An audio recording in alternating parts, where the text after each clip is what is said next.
आज मैं एक और नया ड्रामा एक्सप्लेन करने जा रही हूँ जिसका नाम है you are my destiny.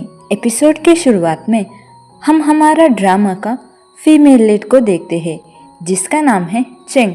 Cheng एक एडमिनिस्ट्रेटिव असिस्टेंट है जिसका रोज़ का काम होता है कि अपने कोलिग्स के लिए टेक आउट ऑर्डर करना। जब भी वो कंपनी में वापस आती है बड़े बड़े टेक अवे बैग्स के साथ उसे दूसरे फ्लोर्स के एम्प्लॉयज़ के साथ लिफ्ट में आना पड़ता है और काफ़ी एफर्ट लगती है वापस ऑफिस पहुंचने में। एक कॉलीग यू चेंग से टेक अवे थोड़ा ठंडा लगता है कहकर वो उसे लेने से मना करती है।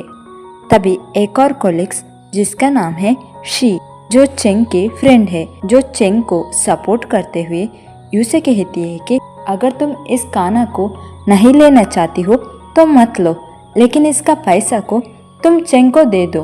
अगर तुम नहीं देगी तो मैं सबको ये बात बताऊंगी। इसे सुनकर यू को टेंशन हो गई कि कहीं वो कंपनी का कोलिग्स के टारगेट पे ना आ जाए, तो उसने फटाफट चेंग को पैसा ट्रांसफर करती है। फिर हम चेंगजे कंपनी को देखते हैं जहाँ पर डायरेक्टर जिया और कुछ स्टाफ उनका वेजेस बढ़ाने के लिए कुछ तमाशा कर रहे होते हैं। फिर हम इस ड्रामा का मेल लीड को देखते हैं जो चेंगजे कंपनी का प्रेसिडेंट है जिसका नाम वांग है, जिसे उसका असिस्टेंट आनसुन कॉल करके कंपनी में होने वाला ये सब बातें को बता देता है।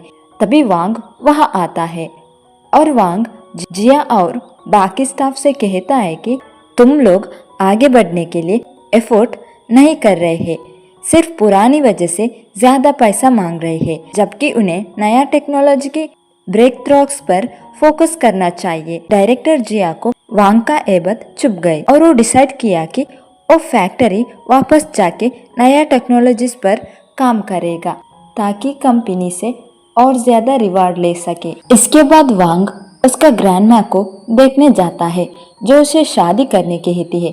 तभी वांग कहता है कि हाँ ठीक है, मैं आना को शादी करने वाला हूँ। तभी दादी कहती है कि तुम दोनों को एक दूसरे को मिलने को टाइम नहीं मिलता है, तो तुम अकेले आना की फ़ोटो देकर शादी करोगे। फिर हम चेन को देखते हैं जो देर रात तक ऑफिस में काम कर रही होती है। उसे याद आती है कि उसे आज उसका बॉयफ्रेंड गू से मिलना है, तो वो गू के पास जाती है। यहीं पर गू चेन से आज तुम मेरे घर आओ कहता है, लेकिन चेन कहती है कि हम दोनों का शादी नहीं हुआ है तो मैं तुम्हारा घर नहीं आऊँगा। यहीं पर गू सैड होता है। तभी चेन स्क्वायर पे एक क्रूज वेकेशन का ऐड देखती है, तो चेन गू को प्रपोज करती है कि चलो क्रूज पे चलते हैं, लेकिन गू कहता है कि उसके पास पैसा नहीं है क्योंकि सब स्टॉक में वो इन्वेस्ट कर दिया है। तो चेंग कहती है कि मेरे पास थोड़ी पैसा है तो मैं पे करूँगी। इसे सुनकर गू खुश होता है। फिर हम आना को देखते हैं जिसे बैलेट डांस का परफॉर्मेंस होता है, तो वांग उसे फ्लावर भेजा होता है जिसे देखकर आना खुश होती है। फिर आना वांग को कॉल करती है और फूल के लिए थैंक यू कहती है। तभी वांग तुम कब आने वाली हो पूछता है। आना कहती है कि मैं कुछ दिन के बाद आने वाली हूँ कहती है। फिर वांग उसका असिस्टेंट आनशन के साथ पी रहा होता है। तभी असिस्टेंट कहता है कि आप आना को इतना पसंद करते हो तो आना कुछ दिनों में आने वाली है, तो आप उसे क्रूज शिप पे ले जाकर आना को प्रपोज करो। वांग कहता है कि अगर वो मुझे रिजेक्ट किया तो। फिर हम चेंग को देखते हैं जो क्रूज शिप में जाने टिकट बुक करती है। दूसरे ओर वांग भी उसको और आना को टिकट बुक करता है। फिर हम अगले दिन का सीन देखते हैं।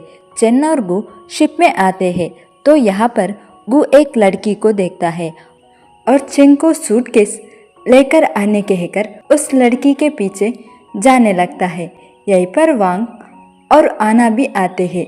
यहीं पर एक वेटर चेंग को टकराता है जिसके वजह से खाना चेंग के ऊपर गिरता है, तो वो वेटर चेंग को ये सब क्लीन करने कहता है। तभी चेन उसे क्लीन करने ही वाली होती है। तभी आना उसके पास आती है और वो वेटर को डांटती है, तो वो वेटर डर कर चेंग को नाक क्लीन करने कहता है। यहीं पर चेंग की कपड़े खराब हो चुकी होती है तो आना उसका स्कार्फ को चेंग को पहनाती है।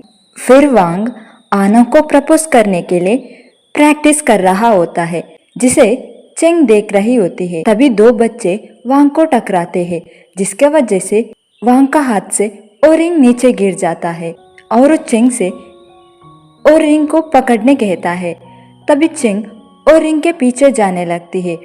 वांग भी रिंग को पकड़ने जाता है लेकिन रिंग एक नेट पर गिरता है। तभी चेंग वांग को उसकी हाथ पकड़ने कहती है ताकि वो उस रिंग को नेट से ले सके। तभी वो पानी में गिर जाती है। तभी वांग भी उसे बचाने पानी में कूद जाता है। इसके बाद वांग चेंग को पानी से ऊपर ले जाता है। चेंग को होश में लाने वांग उसे किस करने जाता है। तभी चेंग को होश आती है और वो वांग को और रिंग को दिखाती है। फिर जब ये दोनों अपने कपड़े चेंज करते हैं तब उन्हें पता चलता है कि उनकी सूटकेस एक्सचेंज हो चुका। यहीं पर यू आर माई डेस्टिनी का फर्स्ट एपिसोड खत्म होता है।